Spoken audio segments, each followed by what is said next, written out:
บุรพาละบ้าน ผักอีตู อีตูว่า ผักแมงลัก ผักอีตูบ้านเฮา ตูบ้านเฮาอื่นภาษาอังไทยเป็นอื่นว่าผักแมงลัก คักแล้วไปใส่แกงเห็ดไปหาอยู่บ่ยามเห็ดออกไปหาอยู่บ่ แกงไก่ตีผัวน้องตุ๊กมื้อนี้ถ้าคือกันแต่แกงไก่ตีก็แซ่บ เป็นยัง ยาเลยนะ ฮะ ย่างตายย่างขาไก่ เป็นเพลงแห้งบ่ เพลงไก่แห้งกว่าเพลงเมียบ่ หมดแล้ว น้องตุ๊กพูดออกมาแล้วพี่น้อง เดี๋ยวเฮ้ย หืม หยอกเปลือกมันซะเพราะว่านี่จับขางไก่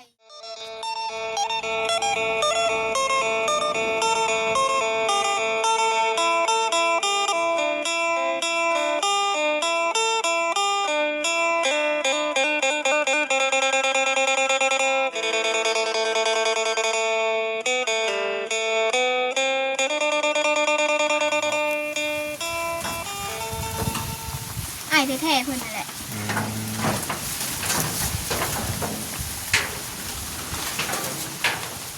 ถามกันอยู่น้ำอายเพื่อน ฮะ ถามกันอยู่น้ำอายเพื่อน ชุมเจ้าถามนะชุมเจ้าไปเด่นทำกันบ่ ต่อไปอยู่บ้าน เพิ่นมีครอบครัวหรือบ่ ยัง ยังบ่มีครอบครัว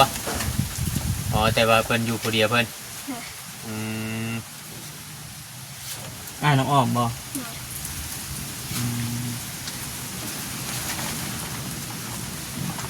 ลมอยู่เนาะ แต่เพื่อนเพิ่นรถจกรถจักรก็ไล่เบิดได้ของน้องตะกี้เนาะรถจักรได้จากเป็นเฮ็ดอะไรตามเพื่อนนะ อายคนคับอยู่ อืมน่าเราบ่ได้เฮ็ดนาเนาะเฮ็ดบ่เราบ่มีครอบครัวเฮ็ดนาเฉยผู้เดียวก็เก่งแท้อ้ายน้อง โอแม่ ใครเฮ็ด ป้าคงน้องอ้อม อืม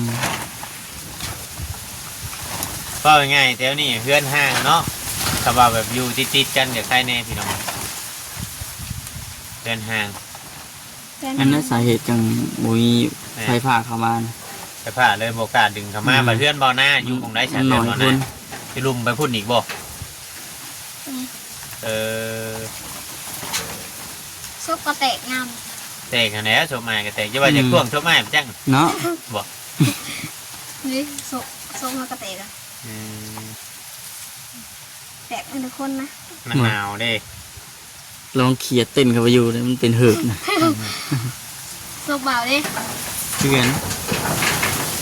เจ้ายังบ่แตก เนาะ กระบุญเข้ามาน่ะเพิ่นบ่ได้แจ้งข่าวดีหยังบ่มาเด่นนำมาเยี่ยมมายาม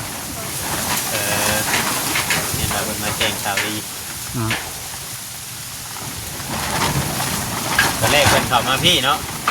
แต่เจ้าบุยูจะมือเพิ่นปูพุ่นเนี่ยเพิ่นนำมือพุ่น อืม เก็บซุปเอง เนาะ ต้องซื้ออันน้ำมันอันไวสลีนไว้ถ่ารถ แม่น มันบ่แตกแต่ซบได้จังหน่อยหน้าก็แตกได้ฮะ แต่ ห เพื่ น้า อน แตกหมอไม่รับเย็บเลยนี่ติ แม่นช่องปีก่อนนะจ๊ะชุมเจ้าตอนนั้นกับน้องติ๊กน้องตุ๊กยัง มี แถว มีอยู่ โอ้ยเออ โอ้ยปีนี้สิคือกันอยู่จักบ่ลุงตุ๊ก โอ้โห ยังบ่ทันฮู้เจ้า ลมแห้งของมือนี่ล่ะ บ้านนี่ก็แห้งบ่แท้นี่แห้งบ่บ้าน วานนี่บ่ปานใดเนาะ บ่จับนี่เนาะตอนแรงบ่แห้ แล้ว ง ก็มันมีแดดมีหยังอยู่ได้วาน ตอนที่ยังแรงลมแห้ง อืม อืม วานนี่ยังบ่ปานใดไปเลาะ แดง กับน้องเพิ่นอยู่วาน ไปเลาะหาทำไมเนาะ น้ำมันก็เป็นมุกเป็นใจให้ดีว่าอยู่กินเมื่อวานนี่โป่งให้แกงอีกเด้ ๆไม่เพิ่นเด้ ไม่เพิ่น คือป่งไว้แท้บ่มันป่งบ่ นั่นแหล้วจะว่านะมันสุชายมันนี่ตนนั่น ตัวนี้โกงไผจะตุน ของเพื่อน สุชายมันนี่ตนคนท้องนะมัน ที่บ่าคนท้อง โอ้ยลมอยู่นี่ลมหูนี่ ลมเบิ่งปวดท้องทุกข์ เสาพี่น้องเลย คือได้แล้วบอก ยังอยู่ ฮะ ยัง โอ้ แล้วห ไม่ นึ่ง ได้ ตอน กิน เช้า ไหนหรอกพ่อมึง หนึ่งในไลน์เลยตอนเช้าเด้อ เขาหลาบแล้วเขาชิมเวลาสามสับเด่นนะถึงไปขุดนะ แต่เจ้าต้องเฮ็ดแบบนี้บ่เทื่อ ให้ปลูกผักปลูกมือได้พัง ปลูกก็คือนี่ เออ เฮ้ยนะพักอยู่เฮ้ยครับ ได้ก่อนเห็นคนปลูกผักบัวน้ำ อ ในหมกเพชรในหมกแตงในพักปลูกไว้แล้วแหละเบ้งัวควายกับบริมีแถวนี่ มันบริยากเห็ดหัวเห็ดแค ในผักสลัดบ่ได้กินเนาะ เฮ้ยสบายได้แถวนี้แบบว่ายังไงวะอยู่แถวอื่นเนี่ยปลูกยังคือสิได้เห็ดหัวเลยแถวนี้บ่ได้เห็ดเนาะ เห็ดละไก่เห็นแล้ว ไก่ก็ยังทำลายอยู่เอาขังไว้ตอนพักเขายังน้อย ไก่กับไก่ตัวเองเป็นยังให้ป้าลุงเพิ่นเอาอันซุ่มเอายังมาค้างไว้ สีเห็ดข้อ อืม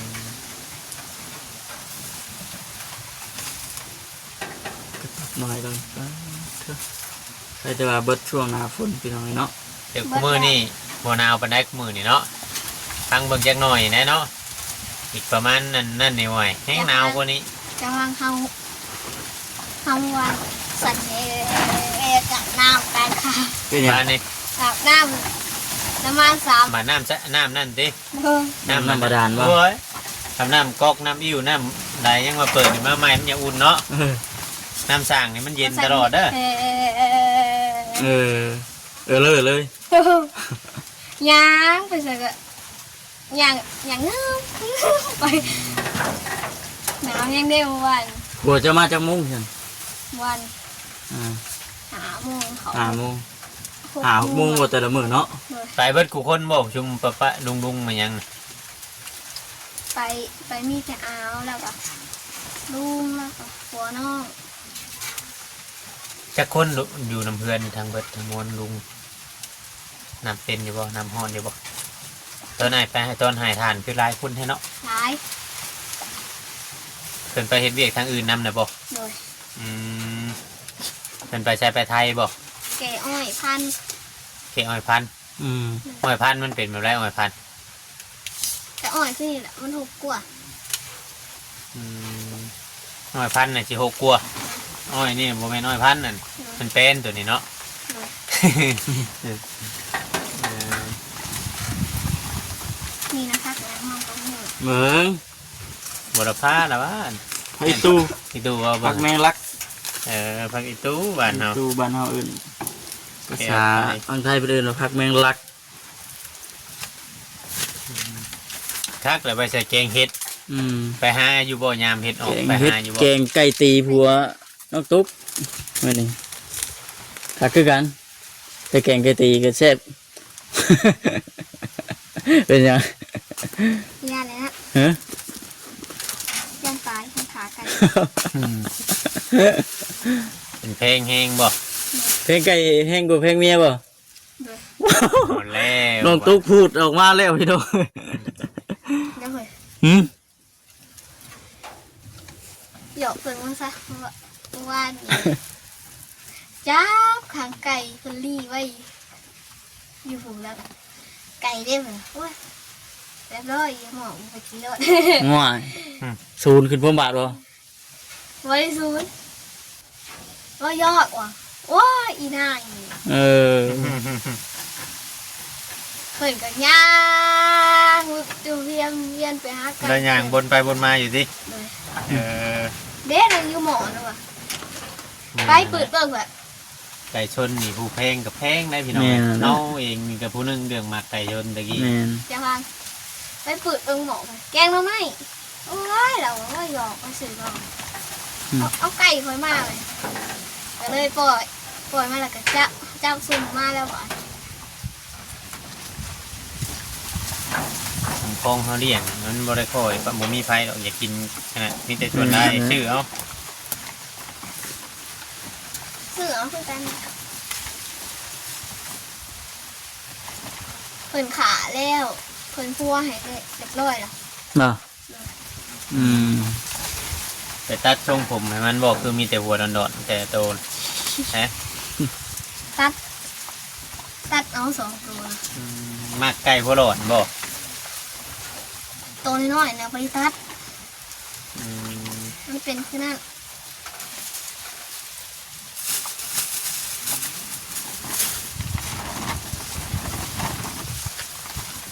ำป้าอ้อยงอมแงมบ่ง่ายว่าคำบ่มีป้านี่ก็บ่มีหมู่นะเขาเจ้าสิบ่ปะกล้าฮอดปล่อยให้อยู่นํเนาะ เด็กสิไปอยู่ใช่แล้วบัด บ่อยแล้วเพิ่น คำบ่มีป้าแม่นขึ้นไปอยู่เฮือนย่าพุ่นตะกี้น่ะบ่ช่วงเนาะ อืม คำบ่มีป้าแม่นขึ้นไปอยู่เฮือนย่าว่าตะกี้อยู่นี่ผู้เดียวนี่อยู่เขาบ่กล้าปล่อยลงตอนเว้นมันก็อันตรายเนี่ยเพราะว่ามันอยู่ป่า อยู่หลายคนเนาะกี่กันเลยน้องแต่น้องตุ๊กน้องติ๊กน้องมิกอยู่ มันหกเลยมันซ้ำอยู่กลางป่าได้อันนี้ อืม ป่าอ้อยเนาะเดียวมาไปทางใดก็บ่ได้เห็นหยัง มีแต่ปลาอ้อย แต่ข้าวตะกี้ยังว่ามีเฮือนเขาน้องอ้อมมาคนมาหลายเนาะน้องเพิ่นก็หลายคนน่ะก็เที่ยวไปเที่ยวมาหาสู่กันได้เป็นหมู่เดียวกันทุกเพิ่น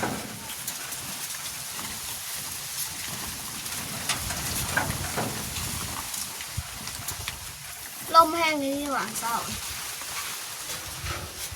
ดีได้มันบ่เอาหลังคาไป ทีหนึ่งเอานั่นจักมื้อ ถามว่าอีกได้เจ้าดิเมื่อวานเมื่อนะเจ้ากระถามว่า ปีก่อนพุ่นบ่ปีกายนี่บ่คือปีก่อนพุ่นมันเอาหลังคาเฮือนจำเจ้าไป ปีก่อน ปีก่อนเนาะว่าเฮือน เลิกเบิดอะเฮือนยังบ่ทันแล้วใช่ไหมตอนนั้นน่ะเนาะ เฮือนแล้วเลยบ่ สีแล้วแล้ว ใกล้ ใก สิ ล้ แล้ว เฮือนใกล้สิแล้วเนาะ ใกล้สิแล้วแล้ว สีขึ้นแล้ว มันสาดไปผู้ ช่วงใกล้ ป้าอ้อยอยู่ป้าก็ทบเบิด ลมแห้งเด้ อ่า หนึ่งมากับเฮือนเพิ่นเฮ็ดคือบ่มีขอบข้างเนาะ อืม คือบ่มีขอบข้างเฮือนนี่ บ่ได้ง่ายไปเลยติ โย่ลมเข้านี่แมันเรียบร้อยแล้วนะอันนี้ปกติเฮาใส่ขอบข้างเนี่ยมันสิต้านลมไปลมบ่เข้ามันบ่เปิดนี่ลมมาทำใดจังนึงเนี่ยมันอยากเปิด ห้อยก็ห้อยที่กลางขึ้น ฮ้อนจังว่าแท้เมื่อคืนนี้ไอ้บ่ได้เปิดฮอดพัดลมมันหนาวไอ้บ่ เขาหุยมาแล้ว หอมบ่ข้าวไหม้บ่ โอ้เขาเก่า คือหอมแท้ หอมแล้ว เออ ใกล้แล้วตุ๊กใกล้แล้ว แค่แล้วบอกคำครัวให้อยู่เราอยากให้เจ้าย่างกลับไปกลับมามันนั่น ใจอีกหน่อยนึงอีกเบิดนึงเบิ่งนั่นแล้ว บอกให้พัวเด้อหิวน้ำขึ้นไหวให้บ้านพัวหิวน้ำขึ้นไหวใส่ทางแค่อย่างไหวเจ้าจะไปส่งได้นำสางนำเนี่ย ฉันใหม่หัวด้านน้องตุ๊กคุณเนาะฮะ อีก5 นาที อีห่า เล่นน้ ฮะ ไหวเจ้ากินช้านะ กินแล้วแหละเจ้า กินเจ้าหน่อยกัดใจลูกนี่จะไปอยู่ใช้บัตรนี่อยู่หลังนี่บอกไปยืมเมื่ออยู่เพื่อนย่า ำอยู่หลังนี่แหละ อยู่หลังนี่ได้บ่เมื่อได้อยู่คุณเนาะ จิตใจปรารถนาอยู่ในนี่เลย อืม ปักหลักอยู่นี่เลยเนาะ มันหลายคนได้ดู คุณเดี๋ยวดิ เพื่อนเพื่อนแม่ อืม หา6 คนล่ะ อืม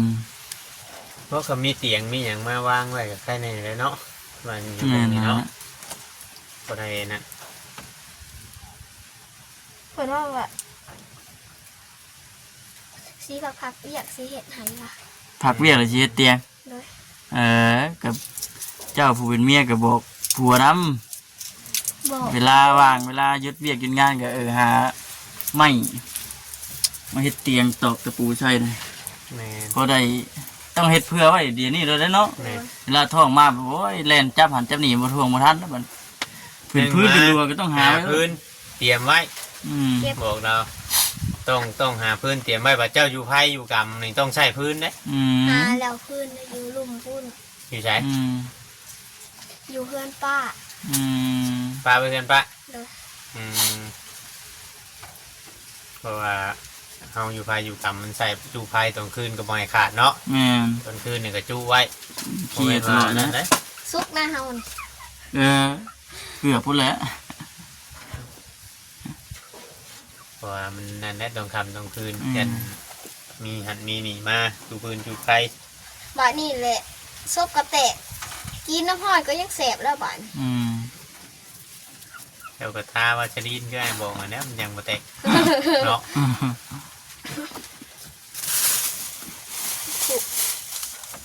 สีปลูกพักเองก่อนนะ ปลูกหมักแตงกันจึง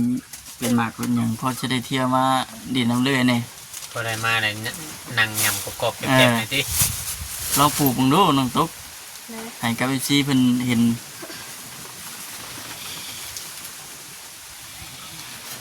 ปลูกยามนี่นะถือโอเคมันยังพอมีน้ำมีหยังใกล้หน่อย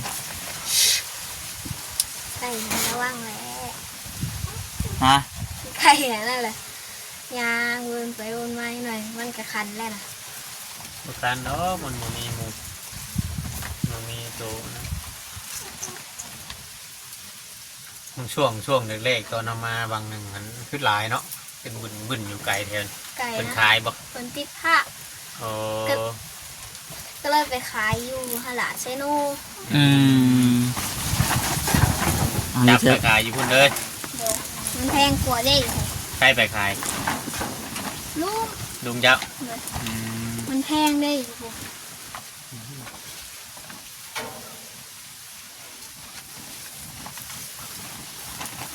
คำว่าคนมีคนเผาประจำกับเป็นตาเดี่ยงอยู่เนาะมันอยู่นอกหมู่เด้มันบ่ได้ไปเขาเฮือนเขาต้านผู้ใดหนึ่งมามันก็มีแต่ปลาอ้อยแถวนี้เขาเจ้าก็ทำมีให้มีหน้าคนเขาก็เบียงให้เลี้ยง กินข้าวก็เจ้าเนาะ คนอยากเขานั่นน่ะ เกลืออยู่บ่ตอนเช้าตอนยัง เกลือ เกลือมือหนึ่งจะเกลือไก่ ตอนเช้าตอนแรงต อ๋อ อนเพลน 3ครับ ทำข้าวช่ำกันกับคน เลย อืมคนกินซ้ำใดก็ให้กินซ้ำนั้น นะ เออได้เบิดพี่น้อง ยังบอกค หืม ำ ตุ๊บแจกแล้วไปก็ได้ อืม มันจะต้องตุ๊บเด้อ สเต็กเบิ้ลคนนะแต่ว่า หนาวช่องมือหนึ่งอะเนาะทำไปอยู่ประเทศหนาวๆนี่มันสิบูบี้ช่ำมาเขียบบ่จะมาฮะ พูดแล้ว เนาะ แล้วก็จะถามน้องตุ๊กว่าอาทิตย์หนึงอาบน้ำจักมือว่าอยู่ หนักนะบ่ตอนเช้าตอนเพศทียังว่า อ๋อ ตอนแรงสามขาพอดีนะอ่า อืมโอ้ยเนาะ จังหน่อยเพิ่นก็มาปลูกและบางไทยบึนมือน่ะเนาะจุนเจ้าบ่ปลูกแต่จุนผัวเจ้านี่บ่ ไม่ได้ปลูกเสือ ฮะ ไม่ได้ปลูกแล้วว่าถึงเราไม่ได้ปลูก เป็นไทยไว้ชื่อ เพื่อไทยปลูกมัน โอ้เปลี่ยนเกษตรกรใหม่ อืม เจ้าสิบ่มีเน่าจะบ่บางยามนะ นะ ว่าปลูกมันเน่าแถวนี้บ่มีเน่าบ่ มันแก้วได้เพิ่นปลูก ปลูกมันแก้วมันแก้วพี่น้องเนาะ แม่น